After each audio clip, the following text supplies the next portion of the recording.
آپ دیکھیں نا آیت نمبر 20، فَإِنْ حَاجُّوكَ فَقُلْ أَسْلَمْتُ وَجْهِيَ لِلَّهِ وَمَنِ اتَّبَعَنِ۔ اگر یہ اہل کتاب آپ سے جھگڑا کرتے ہیں تو آپ کہہ دیجئے میرے محبوب کہ میں نے اپنا رخ اللہ کی طرف کیا ہے اور انہوں نے بھی جنہوں نے میری اتباع کی ہے، وَمَنِ اتَّبَعَنِ، تو اس میں صحابہ شریک ہیں، یاد رکھیے۔ فَإِنْ حَاجُّوكَ، یہ مقدمہ ہے آیت مباہلہ کا، آیت نمبر 20۔ اب یاد رکھیں کہ مباہلہ باقاعدہ نہیں ہوا تھا، اگر ہوتا تو آیت کے مطابق تینوں قسم کی جماعتیں جمع ہوتی۔ تینوں قسم کی جماعتیں کون کون سی؟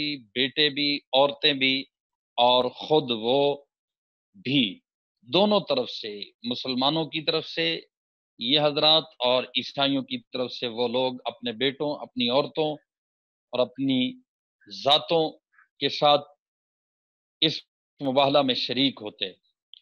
اور ومن اتبعن سے ہمارا استدلال یہ ہے کہ اس میں اتباع کرنے والوں میں خلفاء راشدین، اکابرین صحابہ، یہ متبعین ضرور ہوتے، کیونکہ اللہ نے ومن اتبعن سے ان کو پیچھے شریک کیا تھا نبی کریم صلی اللہ علیہ وسلم کی پیروی اور اتباع میں۔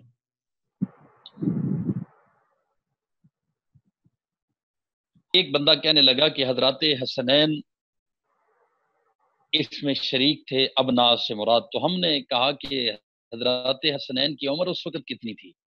3 میں اگر حضرت حسن کی پیدائش اور 4 میں حضرت حسین کی پیدائش ہو تو یہ واقعہ ہے 8 یا 9 کا، تو 4-5 سال کے بچے، ان میں تو وہ منتبان کی یہ صفات بذات نہیں تھی، ہاں اپنے ماں باپ کے ماتحت اور حضور صلی اللہ علیہ وسلم کے نواسا ہونے کی وجہ سے یہ شرف اور فضیلت ان کے پاس تھا۔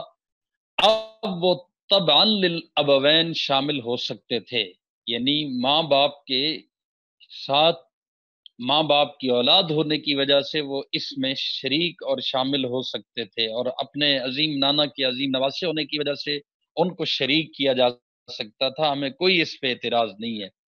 سوال یہ پیدا ہوتا ہے کہ ان کو تبعا للابوین شامل کیا جا سکتا ہے تو متبعین صحابہ اور السابقون الاولون وہ بدرجہ اولا شریک کیوں نہیں ہو سکتے اگر مباہلہ منعقد ہوتا؟ اور اس پر پھر میں نے آپ کو عرض کیا تھا کہ تفاسیر میں بڑی تفصیل سے یہ بات آئی ہے کہ حضرت سیدنا صدیق اکبر کو حضور نے کہا کہ آپ اپنے گھر والوں کو، اپنے بچوں کو لانا، حضرت عمر کو اسی طرح کہا، حضرت عثمان کو اسی طرح کہا۔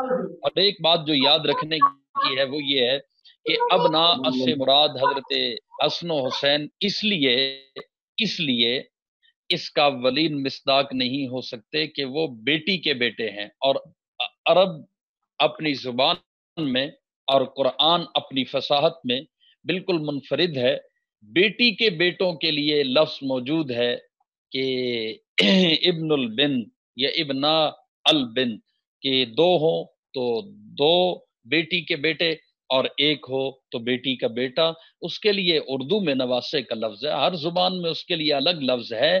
اب نا سے مراد یہاں صحابہ کرام رضوان اللہ تعالی علی مجمعین اور خلفائے راشدین کی اولادیں اور بچے ان کے مراد ہیں۔ ونسانا سے وہ کہتے ہیں کہ مراد حضرت فاطمہ الزہرا، ہم کہتے ہیں کہ حضرت فاطمہ حضور کی نساء نہیں ہے، نساء میں سے نہیں ہے، بلکہ آپ کی وہ صاحبزادی ہے، آپ کی بیٹی ہے۔ قرآن نے وبناتک کا لفظ استعمال کیا ہے، تو بیٹی کے لیے الگ لفظ جب موجود ہے تو نساء نا سے کوئی ایسا قرینہ نہیں ہے کہ جس سے بیویاں مراد نہ لی جائیں اور حضرت فاطمہ الزہرا مراد لی جائیں۔ اور انفسنا سے اگر نبوت کا بالکل عین حضرت علی کو کہا جاتا ہے اور بالکل حضرت علی المرتضیٰ کو حضور کے ضمن میں ہی سمجھا جاتا ہے اور آپ کا نفس سمجھا جاتا ہے، تو پھر حضرت علی کا آپ کی صاحبزادی سے نکاح کا ہونا اور یہ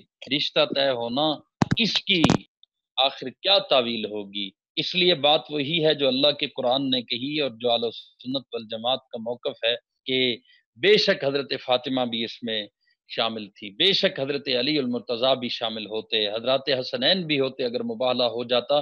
جب مباہلہ ہوا ہی نہیں تو آپ اس میں یہ تقسیم کیوں کرتے ہیں؟ اور اگر آپ مسلمانوں کی طرف سے تقسیم کرتے ہیں جی اس طرف سے مراد نبی کریم صلی اللہ علیہ وسلم کی طرف سے مراد مباہلہ میں ابنا سے مراد حضرت حسنین ہے، اور نساء سے مراد حضرت فاطمہ ہے، اور انفسنا سے مراد حضرت علی ہیں، تو سوال پیدا ہوتا ہے کہ عیسائیوں کی طرف سے پھر ابنا کی آپ کیا تخصیص کریں گے؟ ابنا اکم کی اور نساء اکم کی اور انفسکم کی جب تخصیص نہیں کریں گے، اور کوئی ایسی یہاں ضرورت نہیں ہے، نہ کوئی ایسا قرینہ ہے، جب ان کے لیے یہ لفظ عموم ہے تو یہاں کے لیے بھی یہ لفظ اپنے اندر عمومی معنی اور مفہوم رکھتا ہے۔ میرے عزیز بھائیو اور دوستو، حضرت علی المرتضیٰ کی خلافت بلا فصل اس سے ثابت نہیں ہوتی ہے، یہ آیت مباہلہ ہے، اور حضرت علی نے کبھی اس کو خلفائے راشدین خلفائے ثلاثہ کے دور میں کبھی نہیں پیش کیا، تو آپ کون ہوتے ہیں کہ حضرت علی المرتضیٰ کی خلافت بلا فصل کے بارے میں ایسی آیات کو پیش کر کے مسلمانوں کے اندر رخنا اندازی کی کوشش کریں، اور آپ قرآن مجید کے حوالے سے اور قرآن مجید کے پہنچانے والے صحابہ کرام کے حوالے سے طرح طرح کی کوئی شبہات پیدا کریں۔ اس کا مطلب یہ ہے کہ آپ حضرت علی کی خلافت بلا فصل نہیں چاہتے، اور نہ آپ کو اس سے کوئی سروکار ہے، آپ نے تو امت مسلمہ کو لڑاتا ہوا دکھانا ہے، صحابہ کرام کی لڑتی ہوئی ایک تصویر آپ نے پیش کرنی ہے، اور صحابہ اور آل بیت میں دوری پیش کرنی ہے، اور ہم جوڑ والے ہیں، توڑ والے نہیں ہیں۔ ہم صحابہ اور آل بیت میں دوری کا ایسا کوئی بھی مفہوم نہ برداشت کرتے ہیں، نہ اس کو چلنے دیتے ہیں۔ میرے عزیز بھائیو، یہ بات میں نے آپ سے کہنا ضروری سمجھی۔ رات جو دوست سبق میں شریک نہیں تھے ان کو پتہ ہونا چاہیے کہ آیت مباہلہ میں ہمارا اور ان کا اختلاف ہے، اور یہ اس آیت مباہلہ کی روشنی میں سوالات داغتے رہتے ہیں۔ آپ کے پاس اس کے نقلی جوابات بھی ہونے چاہیے، اور آپ کے پاس اس کے عقلی جوابات بھی ہونے چاہیے۔ جو آپ کو یہاں گھمانے کی کوشش کرے، آپ اس کو آیت نمبر 20 پہ لے جائیں، وہاں سے لائیں کہ فَإِنْ حَاجُّوكَ، اور یا لفظ کیا ہے؟ فَمَنْ حَاجَّكَ، اس کا مطلب ہے کہ مباہلے کی ترتیب وہاں سے شروع ہو رہی ہے، اور وہاں وَمَنِ اتَّبَعَ، صحابہ شریک ہیں، تو یہاں صحابہ کیسے شریک نہیں ہیں؟ یا نساء النبی، اللہ قرآن میں حضور کی بیویوں کو کہتا ہے، تو یہاں آپ نے کس قرینے سے حضور کی ازواج مطہرات اور آپ کی بیویوں کو اور صحابہ کی بیویوں کو اس سے نکالا ہے؟ اور انشاءاللہ العزیز آپ بھرپور طریقے سے یہ بات کر سکیں گے۔ آگے دیکھیے جی، چوتھے پارے سے آج ہم شروع کریں گے۔ سورہ آل عمران ہی چل رہی ہے، آیت نمبر 92۔ اعوذ باللہ من الشیطان الرجیم، لن تنالوا البر حتی تنفقوا مما تحبون، فرمایا تم نیکی کے مقام تک اس وقت تک ہرگز نہیں پہنچ سکتے، نیکی کو نہیں پا سکتے، حتی تنفقوا مما تحبون، یہاں تک کہ تم وہ کچھ خرچ نہ کرو جو تمہیں محبوب ہے، جو تمہیں پسند ہے، جب تک ان چیزوں کو تم خرچ نہ کرو۔ وما تنفقوا من شیء فإن اللہ به علیم، اور جو کچھ بھی تم خرچ کرو، فرمایا اللہ اس سے اس بات کو خوب جانتا ہے۔ اس سے مراد صحابہ کرام کا انفاق ہے، انفاق فی سبیل اللہ، جو صحابہ کرام کے خاصہ ہے۔ انصار نے تو اس انفاق میں حد کر دی، اور مہاجرین نے اس حال میں انفاق کیا، اس حال میں انفاق کیا کہ حضرت سیدنا ابو بکر صدیق مکے کے ایک بڑے تاجر تھے، اور جب جنازہ اٹھتا ہے تو آپ کو کفن بھی آپ کے انہی پرانے دھلے ہوئے کپڑوں میں دیا جاتا ہے۔ اپنی جائیدادیں تقسیم کر دی انصار نے، اور مہاجرین نے اپنی جائیدادیں چھوڑ دی ہیں۔ اس پر بے شمار واقعات ہیں۔ اس آیت کے شان نزول کے طور پہ مفسرین نے لکھا ہے کہ حضرت ابو طلحہ انصاری رضی اللہ تعالی عنہ کا باغ بالکل مسجد نبوی کے سامنے تھا، جس کو بیروحا کہا جاتا تھا، بڑا شفاف پانی کا چشمہ، وہاں پانی کا کنواں بھی تھا، نبی کریم صلی اللہ علیہ وسلم تشریف لے جاتے تھے۔ تو انہوں نے جب یہ آیت اتری تو کہا یا رسول اللہ، مجھے یہ متاع بہت عزیز ہے، یہ متاع، یہ باب ہے، اللہ کی راہ میں انہوں نے خرچ کر دیا۔ نبی کریم صلی اللہ علیہ وسلم نے فرمایا کہ آپ نے واقعتاً اپنی محبوب چیز کو اللہ کی راہ میں خرچ کیا ہے، اور اس کا بدلہ اور اجر اللہ آپ کو عطا کرے گا۔ تو اس آیت کا مصداق صحابہ کرام رضوان اللہ تعالی علیہ مجمعین ہے، اور انہوں نے اللہ کے اس حکم کو مان کے دکھایا ہے۔ آگے دیکھیے جی، آیت نمبر 97 ہے وَلِلَّهِ عَلَى النَّاسِ حِجُّ الْبَيْتِ مَنِ اسْتَطَاعَ إِلَيْهِ سَبِيلًا، اللہ فرماتے ہیں لوگوں میں سے جو لوگ اس تک پہنچنے کی استطاعت رکھتے ہوں بیت اللہ تک، تو فرمایا ان پر اللہ نے اپنے اس گھر کا حج کرنا فرض قرار دے دیا ہے۔ وَمَنْ كَفَرَ فَإِنَّ اللَّهَ غَنِيٌّ عَنِ الْعَالَمِينَ، اور اگر کوئی انکار کرے تو اللہ دنیا جہان کے تمام لوگوں سے بے نیاز ہے۔ آپ کو یہ بھی پتہ ہونا چاہیے کہ اسلام میں سب سے پہلے مسلمانوں کے امیر حج حضرت سیدنا ابو بکر صدیق رضی اللہ تعالی عنہ ہیں۔ 6 میں حدیبیہ کے مقام پہ 1400 حضرات کو نبی کریم صلی اللہ علیہ وسلم کی اقتداء میں حدیبیہ کے مقام پر ہی روک دیا گیا، واپس آئے۔ 7 میں عمرۃ القضاء ہوا، 8 میں امیر حج حضرت سیدنا ابو بکر صدیق بن کے گئے، اور 9 میں نبی کریم صلی اللہ علیہ وسلم نے حج کیا اور خطبہ حجۃ الوداع ارشاد فرمایا ہے۔ تو بعد میں آپ نے حج کیا، پہلے ابو بکر صدیق کو امیر حج بنا کے بھیجا ہے، بتانے کے لیے کہ آئندہ کعبہ کا چارج اور کعبہ کے حوالے سے اطاعت کا قبلہ یہی صحابہ کرام ہے، اور ان کا امیر ابو بکر صدیق ہے۔ میرے عزیز بھائی اور دوستو، تمام امت اس کی مخاطب ہے، لیکن اولین مخاطب حج کرنے کے وہ صحابہ کرام رضوان اللہ تعالی علیہ مجمعین ہیں۔ آیت نمبر 96 گزری ہے، اس کو بھی آپ نشان لگا لے، ان اول بیت وضع للناس للذی ببکۃ مبارکہ، یہ بھی آیت الصحابہ میں ہے، اس لیے کہ صحابہ کا قبلہ بیت اللہ ہے، اور اللہ نے بتا دیا اس بیت اللہ کی عظمت کو، اور پھر انہوں نے اس بیت اللہ کو پہلے اپنا قبلہ بنا کے دکھایا ہے حکم خداوندی کے مطابق۔ آیت نمبر 99 بھی ہے، قل یا اہل کتاب لم تصدون عن سبیل اللہ من آمن تبغونها عوجا، من آمن پہ غور کریں، اللہ فرما رہے ہیں اہل کتاب کیوں روکتے ہو ان لوگوں کو اللہ کے راستے سے جو ایمان لائے؟ تو یہ اللہ صحابہ کے ایمان پہ گواہی دے رہے ہیں۔ آیا تو صحابہ پہ جن حضرات نے کام کیا ہے تو انہوں نے 96 اور 99 نمبر کو شامل نہیں کیا، لیکن آپ ان آیات پہ بھی نشان لگا لیجئے کہ یہ آیات بھی تعلق رکھتی ہے صحابہ اکرام رضوان اللہ تعالی علیہ مجمعین کی عظمت اور شان سے۔ آگے دیکھیے آیت نمبر 100 اور 101، یا ایھا الذین آمنوا ان تطیعوا فریقا من الذین اوتوا الکتاب یردوکم بعد ایمانکم کافرین، اللہ فرماتے ہیں اے ایمان والو، مراد اس سے صحابہ ہے، فرمایا ان تطیعوا فریقا، اگر تم نے اطاعت کر لی، بات مان لی ایک فریق کی، کون سا فریق؟ جو من الذین اوتوا الکتاب، جو اہل کتاب میں سے ہے، یردوکم، تو وہ تمہیں لوٹا دے گا، بعد ایمانکم، بعد تمہارے ایمان کے، کافرین، کافرین کی طرف لوٹا دے گا، کافر بنا چھوڑے گا۔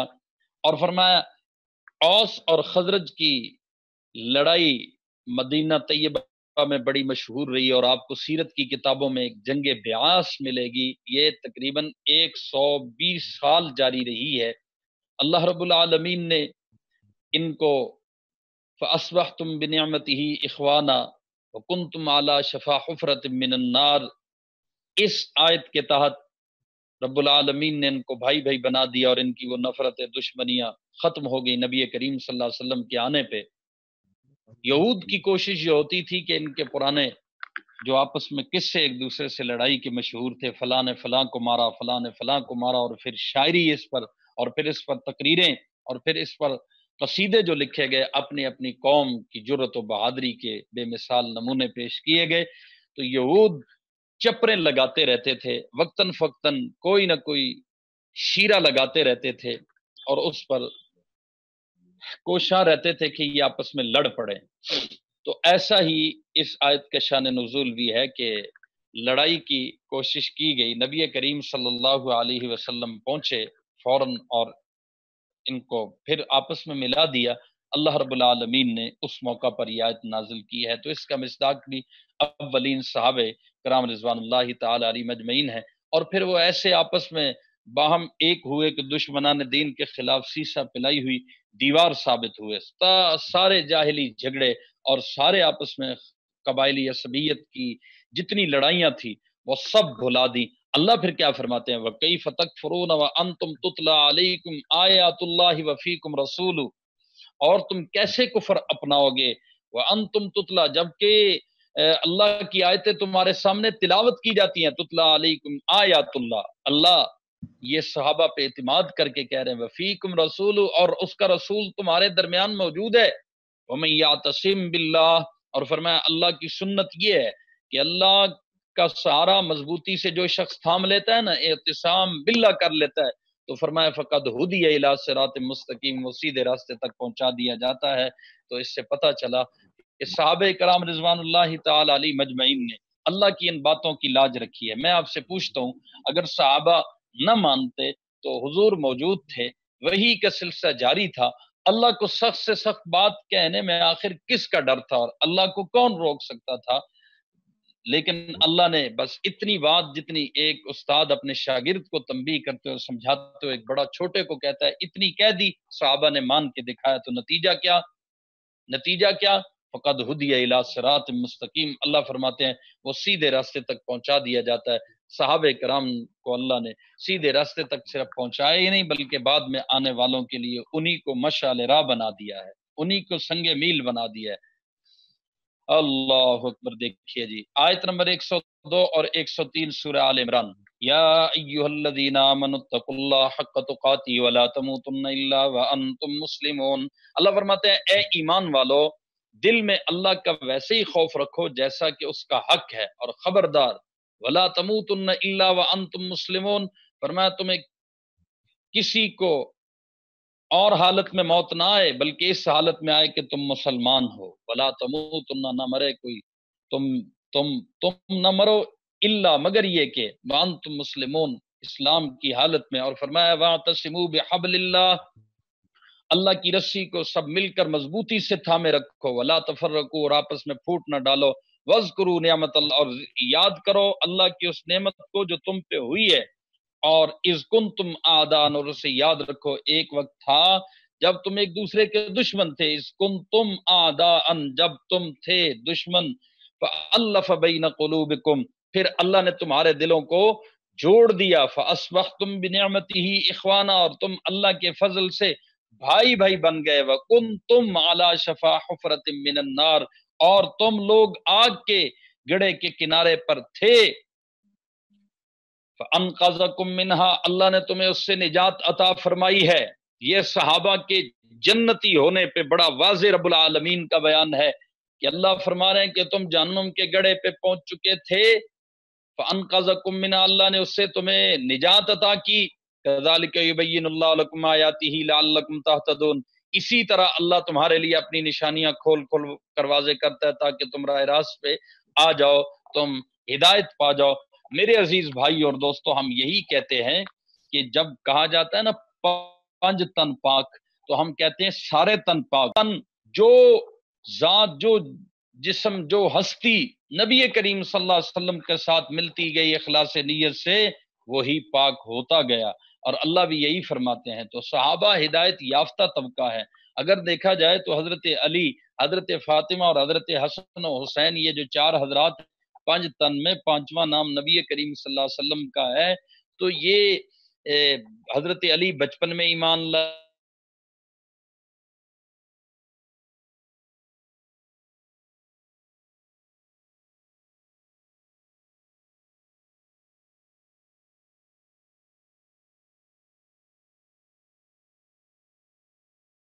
حکم سے، اللہ کے فضل سے ایسی جماعت تیار کی ہے، اللہ اس کو نعمت کہہ رہے ہیں، اور کیا فرمایا الیوم اکملت لکم، یہاں کہا نا وذکروا نعمت اللہ، اور اللہ کی نعمت کو یاد کرو جو تم پہ اس نے کی ہے، اور آگے اللہ کیا فرماتے ہیں، آج میں تم پہ اپنی نعمت مکمل کر رہا ہوں۔ حجۃ الوداع کے موقع پر یہ آیات اتری، الیوم اکملت لکم دینکم واتممت علیکم نعمتی، اور یہاں پر بھی اللہ نے صحابہ پر اس انعام کو نعمت سے ذکر کیا ہے۔ پھر صحابہ کی اخوت بے مثالی رہی، دنیا نے دیکھا دور صدیقی ہو، دور فاروقی ہو، دور عثمانی ہو، یہ اخوت ہی تھی کہ جس نے کیسر و کسرا کے چھکے چھڑا دیے، اور اسلام چھاتا چلا گیا، بڑا تو بڑھتا چلا گیا، اٹھا تو اٹھتا چلا گیا، اور اس نے بڑے بڑے فرعونوں کی گردنیں جھکا کے عرب کے غریب کسانوں کے قدموں پہ لا کے رکھ دی ہے۔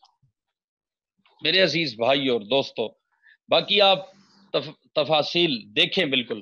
اور واعتصموا بحبل اللہ جمیعا والی آیات عام طور پہ پڑھی جاتی ہیں، کبھی بین المذاہب کا پروگرام ہو، بین المسالک کا پروگرام ہو. میرے عزیز بھائیوں اور دوستو، ایک صحیح راستہ چلا آ رہا ہے، اعتصام بحبل اللہ اس کو کہتے ہیں، صراط مستقیم اس کو کہتے ہیں. قرآن و سنت کی جو تشریحات متواتر چلی آ رہی ہیں، آپ اس کو تواتر بھی کہہ سکتے ہیں، اعتصام بحبل اللہ کو. ولا تفرقوا کا آپ مصداق اس کو نہ کہیں جناب کہ جو صحیح راستے پہ چلا آ رہا ہے. ولا تفرقوا آپ اس کو کہیں کہ صحیح راستہ چلا آ رہا ہے، اس میں جو بدبخت نکل کے دائیں بائیں کسی سائڈ پہ کھڑا ہو جائے نکل کے اور سب کو غلط کہہ رہا ہو، یہ تفرقہ کر رہا ہے. جو پرانی پہلی والی راہ پہ چلے آ رہے ہیں وہ اعتصام بحبل اللہ پہ ہے. ہمارے بعض سادہ لوگ قسم کے خطیب اور مقرر جن کو فقط تقریر کا شوق ہوتا ہے، نظریات سے کوئی لگاؤ نہیں ہوتا، تو وہ ہر موقع پہ واعتصموا بحبل اللہ پڑھ دیتے ہیں. جہاں پہ کافر بھی ہو مسلمان بھی ہو کھچڑی پکی ہوئی ہو وہاں یہ آیات پڑھنا شروع کرتے ہیں، اور یہ بتانے کا حوصلہ نہیں ہوتا کہ تم تفرقہ کر رہے ہو. صحیح راہ سے کٹ کر الگ کھڑے ہونا یہ تفرقہ بازی ہے. دیکھیے میرے عزیز بھائیو، غلط کو غلط کہنا یہ تفرقہ بازی نہیں ہے. اگر غلط کو غلط کہنا تفرقہ بازی ہے، پھر آپ قرآن کو کیا نام دیں گے؟ آپ پاک پیغمبر کے فرامین کو کیا نام دیں گے؟ حضور کی پوری زندگی کو کیا نام دیں گے؟ جی آپ نے غزوات میں شرکت کی ہے، آپ نے کافر کو کافر کہا، منافق کو منافق کہا، قرآن مجید نے بھی یہی ترتیب اور تقسیم رکھی. تو غلط کو غلط کہنا، جھوٹے کو باطل کہنا یہ تفرقہ بازی نہیں ہے. ہاں حق کی راہ ایک چلی آ رہی ہے، اس پہ تواتر ہے، پوری امت اس پہ چلتی آ رہی تھی. ایک کٹ کے الگ کھڑا ہو گیا، کوئی الگ لے کر مانا، کوئی الگ لفظ لے کر، کوئی الگ جھنڈا لے کر، یہ تفرقہ بازی ہے. آگے دیکھیے آیت نمبر 104 اور 105 فرمایا وَلْتَكُم مِّنكُمْ أُمَّةٌ. اب اللہ خود براہ راست صحابہ کو امت کہہ رہے ہیں، فرمایا تمہارے درمیان ایک ایسی جماعت ہونی چاہیے کہ کیا ہو؟ اس جماعت کے لوگ یدعون الی الخیر، جس کے افراد لوگوں کو بھلائی کی طرف بلائیں، یدعون الی الخیر ویأمرون بالمعروف، نیکی کی تلقین کریں، وینہون عن المنکر، اور منکر سے منع کریں. ایسے ہی لوگ اولئک هم المفلحون، فلاح پانے والے ہیں. ولا تکونوا کالذین تفرقوا، اور فرمایا نہ ہو جانا ان لوگوں کی طرح جنہوں نے تفرقہ کیا، واختلفوا من بعد ما جاءهم البینات، اس کے بعد کہ جب ان کے پاس کھلے کھلے دلائل آ چکے تھے وہ اختلاف میں پڑ گئے. وَأُولَٰئِكَ لَهُمْ عَذَابٌ عَظِيمٌ، اللہ فرماتے ہیں ایسے لوگوں کی سخت سزا ہوگی. تو اب صحابہ کرام رضوان اللہ تعالی علیہ مجمعین کو اللہ رب العالمین نے یہاں پر امت کہا اور امر بالمعروف والنہی عن المنکر ان کی پہچان بتائی ہے. اس لیے مصداق صحابہ ہیں کہ اللہ ان کے بارے میں کیا کہہ رہے ہیں؟ الذین ان مکناہم فی الارض اقاموا الصلاۃ وآتوا الزکاۃ وامروا بالمعروف ونہوا عن المنکر. ایک سوال پیدا ہوتا ہے کہ اگر خلافت صدیقی اور بیعت صدیقی یہ ناجائز اور ایک منکر کام تھا، حضرت علی المرتضیٰ نے یہ کیوں نہیں روکا؟ نہیں عن المنکر کا فریضہ کیوں نہیں سر انجام دیا؟ میرے عزیز بھائیو اور دوستو، اگر انہوں نے اختلاف نہیں کیا، کسی ایک صحابی نے بھی نہیں کیا، تو اس کا مطلب ہے کہ صدیق اکبر کی بیعت یہ دین ہے، یہ امر بالمعروف ہے. اگر نہیں عن المنکر کے زمرے سے ہوتا تو حضرت علی المرتضیٰ یا کوئی صحابی ضرور یہ فریضہ سر انجام دیتے، چونکہ اللہ نے یہ ان کو شان بخشی ہے. میرے عزیز بھائیو اور دوستو آگے دیکھیے گا ذرا، اللہ رب العالمین فرماتے 106 اور 107 نمبر آیت میں یوم تبیض وجوہ وتسود وجوہ، اس دن جب کچھ چہرے چمکتے ہوں گے. غور کرنا اس آیت کریمہ پہ. وتسود وجوہ، اور کچھ وجوہہم، جن لوگوں کے چہرے سیاہ پڑ جائیں گے نا تو فرمایا کہ ان کو یہ کہا جائے گا، یہاں آپ محذوف نکالیں گے، پس وہ لوگ جن کے چہرے سیاہ پڑ گئے ان کو کہا جائے گا اکفرتم بعد ایمانکم، کیا تم نے اپنے ایمان کے بعد کفر اختیار کر لیا؟ فذوقوا العذاب بما کنتم تکفرون، لو پھر اب مزہ چکھو اس عذاب کا کیونکہ تم کفر کیا کرتے تھے۔ اللہ آگے فرمایا وَأَمَّا الَّذِينَ ابْيَضَّتْ وُجُوهُمْ فَفِي رَحْمَةِ اللَّهِ، دوسری طرف جن لوگوں کے چہرے چمکتے ہوں گے نا تو وہ اللہ کی رحمت میں جگہ پائیں گے، ہم فیہا خالدون، اور وہ اسی میں ہمیشہ ہمیشہ رہیں گے۔ پہلی بات تو یہ ذہن میں رکھیں کہ یہ چمکتے چہروں سے مراد مفسر قرآن حضرت ابن عباس فرماتے ہیں کہ یہ اہل سنت والجماعت ہیں، سفید چہروں والے، اور کالے چہروں والے یہ اہل بدعت ہیں۔ لیکن اگلی بات پہ آپ غور کریں، اکفرتم بعد ایمانکم، ہر طرح کا کافر اور ہر طرح کا بدعتی اس سے مراد ہے۔ یہ جو کہا جائے گا نا کہ تم نے ایمان کے بعد کفر اختیار کیا، یہ مرتد پہ بھی صادق آتا ہے، بدعتی پہ بھی صادق آتا ہے، اور اصلی کافر پہ بھی صادق آتا ہے، اور اہل کتاب پہ بھی صادق آتا ہے۔ غور کرنا ذرا کیسے، مرتد پہ تو صراحتاً ثابت یہ جملہ آتا ہے کہ پہلے ایمان اور بعد میں اس نے کفر اختیار کیا۔ منافق پہ بھی صادق آتا ہے، اس لیے کہ زبان سے ایمان لایا ہے، دل سے کافر رہا ہے۔ بدعتی پہ اس لیے یہ جملہ صادق آتا ہے کہ اتباع سنت کا دعویٰ کیا اور عملاً سنت کی مخالفت کر کے اس نے گویا کہ کفر عملی کیا ہے۔ اور اصلی کافر نے عالم ارواح میں بلا کہا تھا کہ اللہ تو ہمارا رب ہے، جب پوچھا گیا الستُ بربکم، بلا کہاں اور دنیا میں آ کر کفر کیا، تو یہ بھی اس کا مصداق ہے۔ اور اہل کتاب اس طور پہ کہ اپنے وقت کے نبی کو مانا اور بعد میں ماننا جس کو ضروری تھا اس کو نہیں مانا، تو اکفرتم بعد ایمانکم کو اگر سامنے رکھا جائے تو اس سے یہ بات سمجھ میں آتی ہے کہ اس سے مراد کافر بھی ہے، اس سے مراد بدعتی بھی ہے، اس سے مراد منافق بھی ہے، اس سے مراد مرتد بھی ہے، اس سے مراد اہل کتاب بھی ہیں۔ تو نتیجہ کیا نکلتا ہے کہ سفید چہرے کن کے ہوں گے، چمکتے ہوئے چہرے کن کے ہوں گے؟ اہل سنت والجماعت کے ہوں گے۔ میرے عزیز بھائی اور دوستو، اور ان چمکتے چہروں کا مصداق پہلے صحابہ کرام رضوان اللہ تعالی علیہم اجمعین ہیں۔ آگے دیکھیے آیت نمبر 110، کنتم خیر امت اخرجت للناس تأمرون بالمعروف وتنہون عن المنکر وتؤمنون باللہ۔ اللہ فرماتے ہیں مسلمانوں، تم میں بہترین لوگوں میں تم وہ بہترین امت ہو۔ غور کرنا ذرا، تم وہ بہترین امت ہو جو اخرجت للناس، جو لوگوں کے لیے یعنی فائدے کے لیے وجود میں لائی گئی ہو۔ تأمرون بالمعروف، تمہاری شان کیا ہے؟ نیکی کی تلقین کرتے ہو، اور وتنہون عن المنکر، برائی سے روکتے ہو، وتؤمنون باللہ، اور اللہ پر ایمان رکھتے ہو۔ براہ راست رب العالمین نے یہ خطاب کیا ہے صحابہ کرام رضوان اللہ تعالی علی مجمعین سے۔ اور اگلی بات پہ غور کریں، وَلَوْ آمَنَ أَهْلُ الْكِتَابِ لَكَانَ خَيْرًا لَهُمْ، اللہ فرماتے اگر اہل کتاب ایمان لے آتے تو یہ ان کے حق میں کہیں بہتر ہوتا۔ وہی خیر جو پیچھے لفظ استعمال کیا، یہاں پر بھی خیر کا لفظ استعمال کر کے یہ بتایا ہے کہ یہ خیر امت منصب تھا اہل کتاب کا، لیکن انہوں نے تکبر کیا، غرور کیا، نبیوں کو قتل کیا، کتابوں میں تعریف کی، اور اپنے آپ کو صاحبزادے سمجھ کے اپنے کام کو چھوڑ بیٹھے، تو اللہ نے ان کو ان کے منصب سے معزول کر دیا۔ ضربت علیہم الذلہ والمسکنہ وباؤ بغضب من اللہ، ذلت مسکنت ان کا مقدر بن گئی، اللہ نے عزت چھین لی ان کو، ان کے منصب سے معزول کر کے یہ منصب صحابہ کرام کو عطا کیا ہے۔ اللہ منہم المؤمنون واکثرهم الکافرون، اللہ فرماتے ہیں اہل کتاب میں سے کچھ تو مومن ہیں مگر اکثریت ان کی کیا ہے؟ وہ نافرمان ہے۔ یاد رکھیں حضرت سیدنا عمر فاروق رضی اللہ تعالیٰ عنہ فرماتے ہیں کہ کنتم خیر امہ، یہ ہم اولین کے لیے ہے۔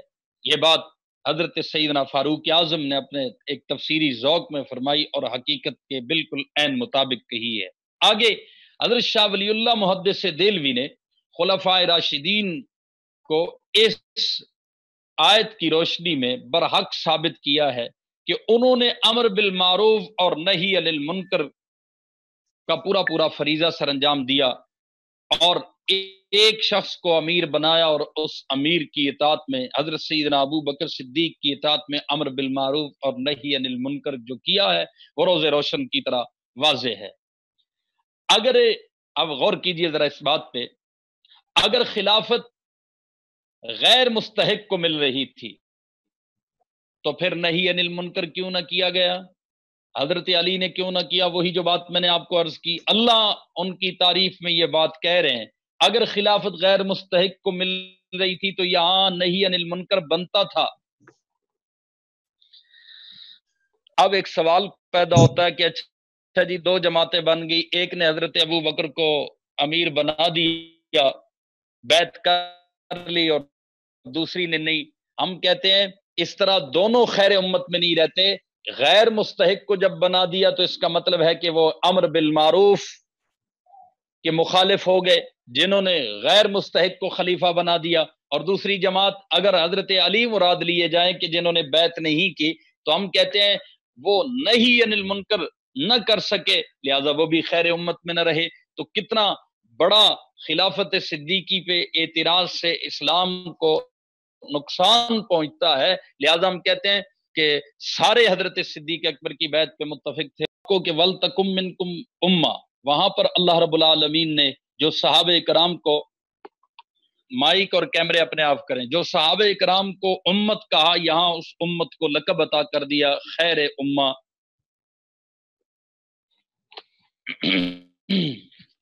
میرے عزیز بھائی اور دوست، آگے دیکھیے آیت نمبر 111، فرمایا لن یضرکم الا اذی، کہ یہود ظاہر ہے کہ مدینہ میں بڑے اثر و نفوذ کے مالک تھے، پیسہ تھا، دولت تھی، سامان جنگ تھا، تو غریب صحابہ کرام کو یہ دھمکاتے بھی تھے۔ تو اللہ فرماتے ہیں لن یضرکم الا اذی، نہیں وہ تمہیں نقصان پہنچا سکتے مگر تھوڑا سا ستا سکتے ہیں۔ وَإِن يُقَاتِلُوكُمْ، اور اگر وہ تم سے لڑیں گے بھی تو تمہیں پیٹھ دکھا جائیں گے۔ یولوکم الادبار، اگر انہوں نے لڑائی کی بھی تو پھر نتیجتاً پیٹھ دکھا جائیں گے۔ ثم لا ینصرون، پھر انہیں کوئی مدد نہیں پہنچے گی۔ کس طرح پروردگار عالم ان حضرات کو مدینہ میں ٹھکانہ دے رہے ہیں؟ یہود کو پروردگار عالم خود اس انداز سے صحابہ کرام کے ہاتھوں پسپا کرا رہے ہیں اور صحابہ کے حوصلے مضبوط کر رہے ہیں۔ دیکھیے جی آیت نمبر 113 اور 115، لیسو سوا، فرمایا سارے اہل کتاب برے نہیں ہیں، لیسو سوا سارے برابر نہیں ہیں، من اہل الکتاب، ان اہل کتاب میں وہ لوگ بھی ہیں، امہ ایسی ایک جماعت ہے، قائمتن، امت قائمہ جو رائے راست پر قائم ہے، یتلون آیات اللہ، رات کے اوقات میں اللہ کی آیات کی تلاوت کرتے ہیں، آنا اللیل میں، یسجدون، اور اللہ کے آگے سجدہ ریز ہوتے ہیں، یؤمنون باللہ، اللہ پر ایمان لاتے ہیں، والیوم الآخر، یأمرون بالمعروف وینہون عن المنکر ویسارعون فی الخیرات، اور نیک کاموں میں وہ سرعت کرتے ہیں، جلدی کرتے ہیں، وَأُولَئِکَ مِنَ الصَّالِحِینَ، اور وہی لوگ ہیں صالحین میں سے، وَمَا يَفْعَلُوا مِنْ خَيْرٍ فَلِيُكْفَرُوا،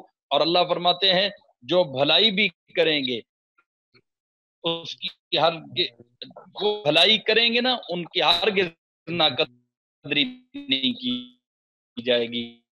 اور اللہ مراد اس سے حضرت عبداللہ ابن سلام اور وہ اہل کتاب جو ایمان لے آئے اور مخلصین میں شامل ہو گئے اور پھر صحابیت کا شرف پایا ہے، اس سے مراد بھی صحابہ کرام رضوان اللہ تعالی علیہ مجمعین ہے۔ آگے دیکھیے اوس اور خزرج جو دو بڑے قبیلے تھے انصار کے، ان کی یہود سے پرانی دوستیاں تھیں اور کبھی کبھی ان دوستیوں کی وجہ سے یہ کوئی بات کوئی آپس میں ان سے معاملہ کر لیتے۔ آیت نمبر 118 تا 120 کو آپ دیکھیں، اللہ رب العالمین اس میں اسی معاملے کی طرف اے ایمان والو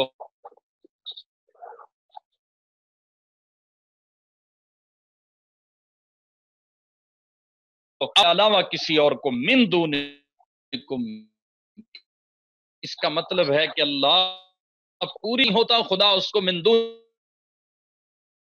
کہتا ہے کہ وہ تمہارے علاوہ ہے، اور اس کو اپنا رازدار مت بناؤ، اپنے مائک اور کیمرے بند رکھیں جی، مائک اور کیمرے بند رکھیں، آواز آ رہی ہے۔ لا یعلون کریں گے تمہاری بدخواہی میں، ودوا ما عنتم یہ چاہتے ہیں کہ تم تکلیف اٹھاؤ، جو تکلیف تمہیں پہنچتی ہے وہ ان کی دلی خواہش ہوتی ہے۔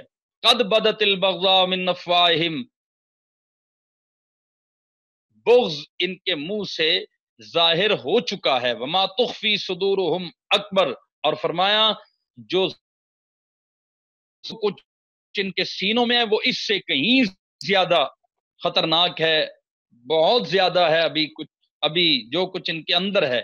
قد بینا لکم الآیات ان کنتم تعقلون ہم نے پتے کی باتیں تمہیں کھول کھول کر بتا دی ہے بشرطے کہ تم سمجھ سے کام لو۔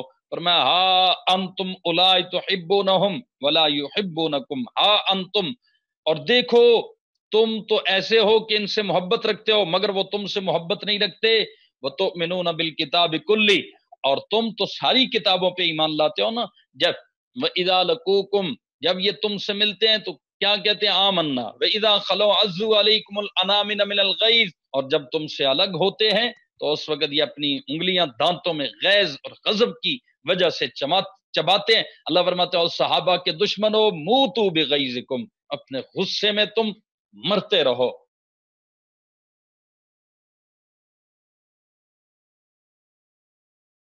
خود مرو پگھلو۔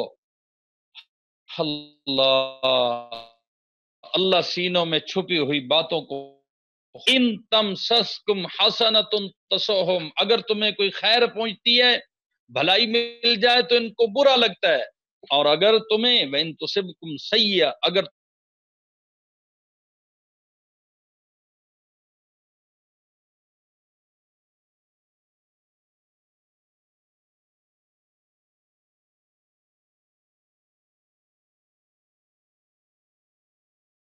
کون ہے؟ خدا ہے، اور اس شکست میں بھی بہت ساری حکمتیں تھی، آگے بات آ رہی ہے۔ اللہ فرماتے ہیں وَلَقَدْ نَصَرَكُمُ اللَّهُ بِبَدْرٍ وَأَنْتُمْ أَذِلَّةٌ جنگ بدر کے موقع پر ایسی حالت میں اللہ نے تمہاری مدد کی تھی، تحقیق کہ جب تم کیا تھے؟ اذلہ بالکل بے سر و سامان تھے۔ فَاتَّقُوا اللَّهَ لَعَلَّكُمْ تَشْكُرُونَ اللہ فرماتے ہیں اللہ کا خوف دل میں رکھو تاکہ تم شکر گزار بن سکو۔ میرے عزیز بھائی اور دوستو، یہ احد کا واقعہ بڑی غیر معمولی اہمیت کا حامل ہے، آپ نے یہ دیکھنا ہے۔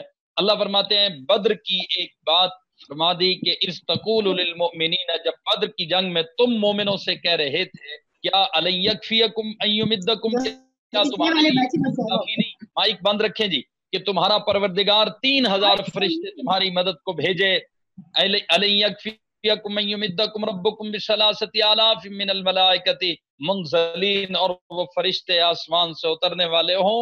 فرمایا بلا ان تصبروا وتتقوا ویاتوکم من فورہم ہاں بلکہ اگر تم صبر اور تقوی اختیار کرو اور وَيَأْتُوكُم مِّن فَوْرِهِمْ هَٰذَا اور وہ لوگ اپنے اسی ریلے میں اچانک تم تک پہنچ جائیں، یعنی تمہیں یک بارگی وہ کچلنا چاہیں، تو پھر یمددکم ربکم تمہارا پروردگار اس وقت تمہیں مدد بھیجے گا بخمسۃ آلاف 5000 فرشتوں کی، اور وہ فرشتے کیا ہوں گے؟ نشان لگانے والے ہوں گے، نشان لگا لگا کے وہ مارنے والے ہوں گے، اور فرشتوں کے جو مقتول کفار تھے ان پر ان کے قتل کے بعد نشانات بھی لگے ہوئے تھے۔ خود ان فرشتوں پر بھی نشانات ہو یعنی ان کی بھی پہچان ہو، اور یہ بھی جہاں جہاں ماریں تو نشان چھوڑتے جائیں۔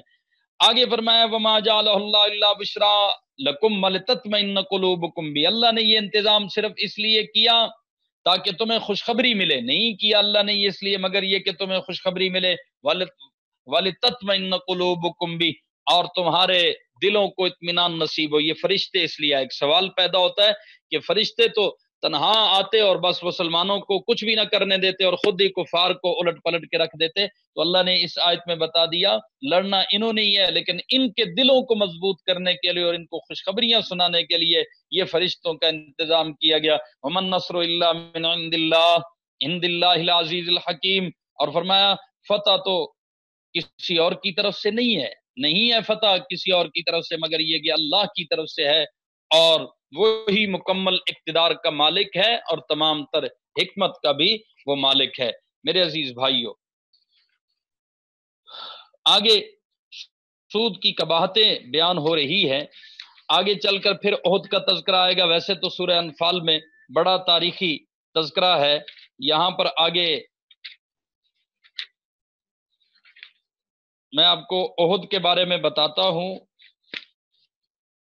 یہ دیکھیے آیت نمبر 140 درمیان والی آیتیں میں نے خود اگلے سبق کے لیے چھوڑ دی ہے. احد کا چونکہ تذکرہ چل رہا تھا اس لیے آپ اسی کے متعلق دیکھیے آیات کو. آیت نمبر 140 اللہ فرماتے ہیں 140 یمسسکم کرحن، اگر تمہیں ایک زخم لگا ہے تو فقد مسل قوم کو بھی زخم لگ چکے ہیں قرح مثلہ اسی طرح کے، یعنی تمہیں اگر زخم لگے ہیں تو ان کو بھی بدر میں مار پڑی ہے اور بہت زیادہ پڑی ہے. وَتِلْكَ الْأَيَّامُ نُدَاوِلُهَا بَيْنَ النَّاسِ، اور یہ تو آتے جاتے دن ہیں جنہیں ہم لوگوں کے درمیان بدلتے رہتے ہیں. وَلِيَعْلَمَ اللَّهُ الَّذِينَ آمَنُوا، اور مقصد یہ نہیں کہ جی ہم کہیں گے کہ آج کافروں کو فتح ہو گئی، نہیں اس کو فتح نہیں کہا جائے گا. یہ لفظوں پہ غور کرنا ہے. بندہ بعض دفعہ وزیر اعظم بن کر بھی، بڑا آدمی بن کر بھی ایسا کمزور لفظ بول دیتا ہے کہ جس سے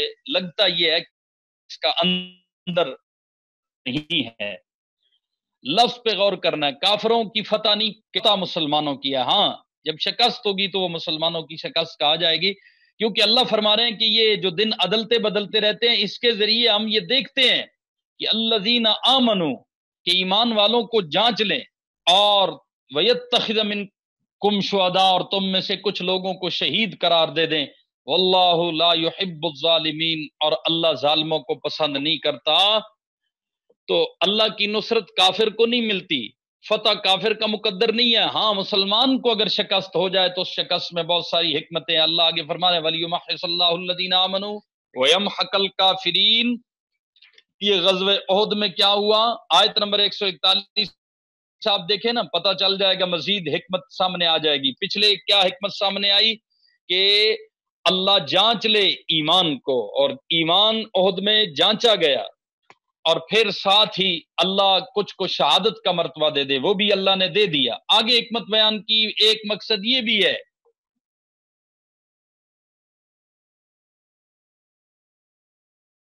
لگا ہوں کافر اپنے انہی عہد سے جو حوصلے وقتی ملے، ان حوصلوں کی وجہ سے، جیسے ہوتا ہے نا کسی کو مروانا ہو تو ان کو بلوں سے نکالا جاتا ہے. نکلو بھائی اپنی بلوں سے نکلو، سارے چوہے جو اگلے پچھلے نکالنے ہیں نا وہ سارے نکال لاؤ. اللہ نے یہ عہد میں وَيَمْحَقَ الْكَافِرِينَ کہہ کر بتایا ہے کہ کافر جو بچے کھچے تھے ان کو بھی ہم نے نکالا ہے. اپنی اپنی بلوں سے وہ سارے نکلے، جو کچھ تھا اس سارے کو وہ جمع کر کے لائے. اور آئندہ چل کے غزوہ احزاب، جس کو غزوہ خندق بھی